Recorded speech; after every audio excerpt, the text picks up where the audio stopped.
नमस्ते, मैं श्री विवेकानंद विद्या मंदिर के आचार्य निर्मला साहू आज के ऑनलाइन क्लास को स्वागत करती हूँ। आज मैं माध्यमिक हिंदी व्याकरण किताब के एक नए चैप्टर पढ़ाऊंगी। Good morning my dear students. बच्चों, आज हम माध्यमिक हिंदी व्याकरण किताब के एक नए चैप्टर के वाक्यांश पढ़ेंगे। तो बच्चों, हम प्रीवियस क्लास में शब्द विचार पाठ के समानार्थी शब्द और पर्यायवाची शब्द के बारे में पढ़े थे। आज हम पढ़ेंगे अनेक शब्द के लिए एक शब्द, यानी उसे क्या कहते हैं। देखो बच्चों, ध्यान से देखो।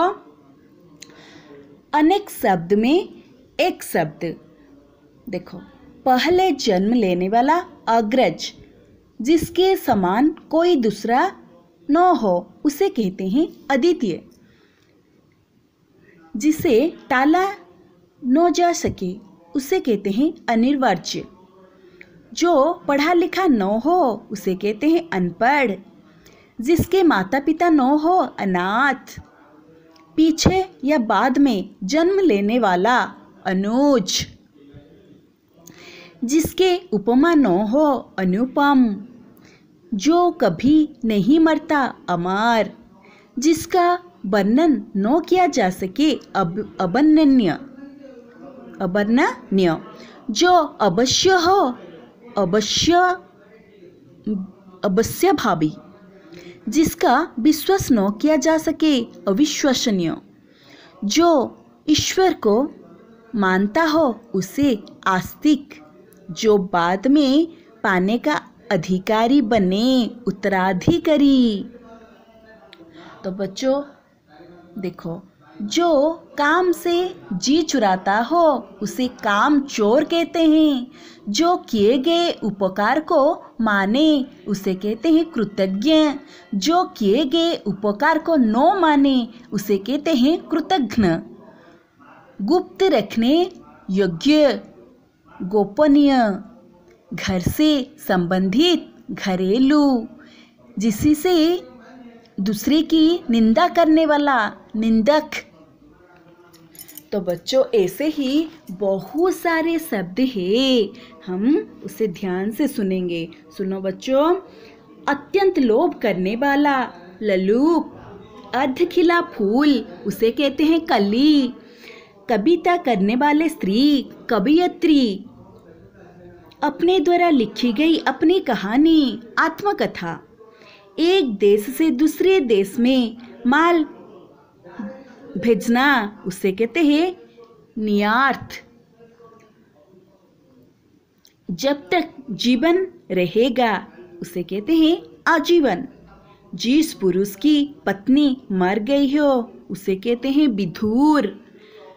जिस स्त्री के पति मर गए हो, उसे कहते हैं विधवा।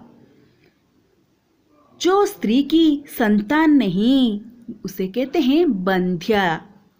जिसका अंत न हो, अनंत। जिस पद के लिए वेतन न दिया जाए, अवैतन्य। बरे ओई की मात्रा, अवैतनिक। जिसके माँ बाप नहीं, उसे कहते हैं अनाथ।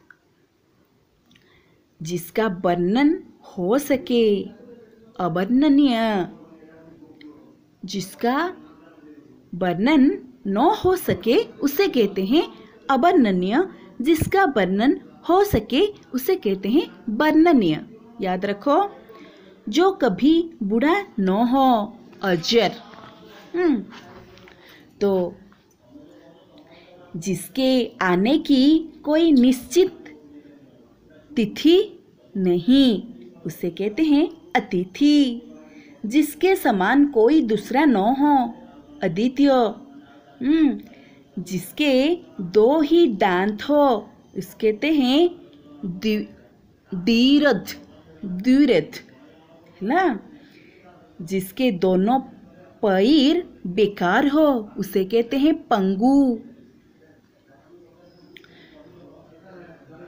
जो शाक भाजी खाता है, उसे कहते हैं शाकाहारी।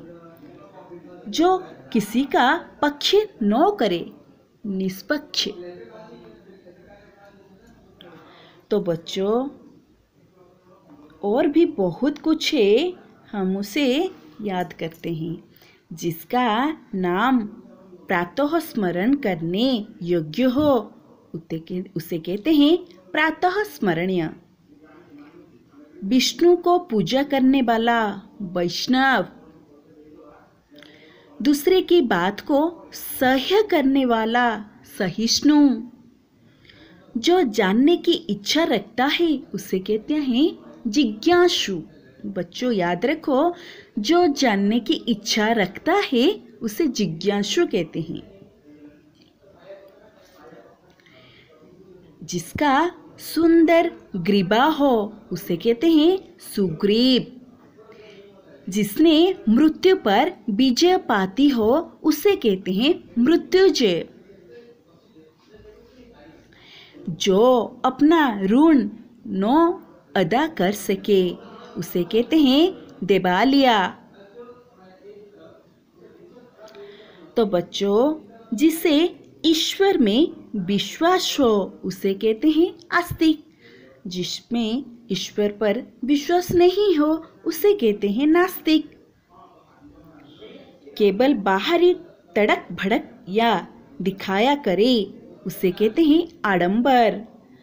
काम करने में तत्पर व्यक्ति को कहते हैं बच्चों कर्मठ। वैसे ही जिसे करना या धरना कुछ न सूझे इसे कहते हैं किंकर्तव्य विमूढ़। कि कर्तव्य विमूढ़, ध्यान रखो। दूर की बात सोचने वाला दूरदर्शी। जो वस्तु कठिनता से मिले दुर्लभ। बच्चों याद रखो, जो वस्तु कठिनाई में मिले उसे कहते हैं दुर्लभ। जीतने की इच्छा जिज्ञासा। देखने की इच्छा हो दिदृक्षा। पाने की इच्छा लिप्सा। पीने की इच्छा पिपासा। खाने की इच्छा बुभुक्षा। बुभुक्षा। जिसके आने की तिथि नहीं हो बच्चों क्या कहते हैं उसे? हाँ, वेरी गुड, अतिथि। जिसके हृदय में ममता न हो निर्मम। जो भू को धारण करता है भूधर। जिसका जन्म पीछे हुआ है उसे कहते हैं अनुज, और जिसका जन्म पहले हुआ है उसे कहते हैं अग्रज। जो अच्छे कुल में उत्पन्न होता है उसे कहते हैं कुलीन। जो युद्ध में स्थिर रहता है उसे कहते हैं युधिष्ठिर। जो स्त्री सूर्य को न देख सके असूर्य पश्या। जो शत्रु को हत्या करता है उसे कहते हैं शत्रुघ्न। जो पिता की हत्या करता है उसे कहते हैं पितृहत्या। जो व्याकरण जानता है उसे कहते हैं वैयाकरण। बोरे ओय की मात्रा व्याकरण वैयाकरण। सुख देने वाला सुखद और दुख देने वाला को कहते हैं दुखद। समान उदर से जन्म लेने वाला सहोदर। समान उदर से जन्म लेने वाले को कहते हैं सहोदर। तो जीवन भर जो रहता है उसे कहते हैं आजीवन। तो बच्चों, जिसके दोनों पैर बेकार होता है उसे कहते हैं पंगु। जिसके कोई विकार न हो उसे कहते हैं अभिकारी। जिस वस्तु को कोई मूल्य ही न दिया जा सके उसे कहते हैं अमूल्य। तो बच्चों याद रखो, एक से अनेक शब्द के लिए एक शब्द। बच्चों इस वीडियो को देखो और उसे याद रखो। रहती हूँ, बाय।